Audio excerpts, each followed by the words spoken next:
আহারে, ফুলের মতো দুটি মেয়ে নিশ্চয়ই ভয় পেয়েছিল। আগে জ্ঞান তো ফেরাই, তারপর ওদের মুখেই শোনা যাবে কোথায় থাকে আর কি বা হয়েছিল ওদের।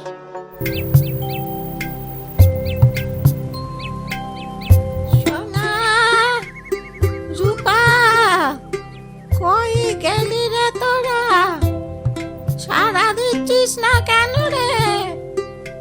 দরজাটা হাট করে খুলে গেলি কোথায়? ঘরে ফিরে তোমাদের দেখতে না পেয়ে দিদিমা নিশ্চয়ই কান্না জুড়ে দিয়েছে।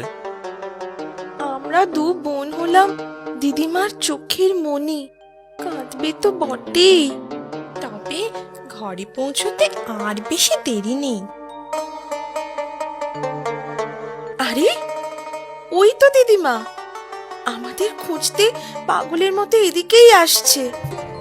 সোনার উপর গলা মনে হচ্ছে, মনের ভুল নয় তো? আমরা ভালো আছি দিদিমা, পেতনি আমাদের কিচ্ছু ক্ষতি করতে পারেনি। সোনা, রূপা, আয় বাচ্চারা, কাছে আয়। কি সর্বনেশে কাণ্ড! আর কখনো আমি তোদের একলা রেখে দোকানে রাত কাটাবো না, সে যতই ঝড় হোক আর জল হোক। তা বাইরে রাত না কাটালেও অমনি একটা ফন্দি করে পেতনিটাকে ফাঁদে ফেলতেই হবে। ওকে জব্দ করতে হবে না? ওকে জব্দ করা যাবে? যাবে যাবে। কিভাবে পীর বাবা? তোমাদের আবার সাহসের পরিচয় দিতে হবে। আমি সব শিখিয়ে দিচ্ছি। এই এই কুজোটায় ভরা আছে মন্ত্রপুত জল। এর অনেক শক্তি। এই মন্ত্রপুত জলেই শায়েস্তা হবে শয়তান পেতনি।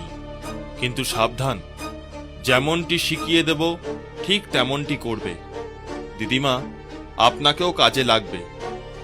পেতনিটা যেন কিছু আঁচ করতে না পারে, জানলে সর্বনাশ। ও এই কুজোটা ফাটিয়ে ফেলবে, আর তোমাদেরও কাউকে ছাড়বে না। বলুন, কি করতে হবে আমাদের? বলছি, মন দিয়ে শোনো সকলে।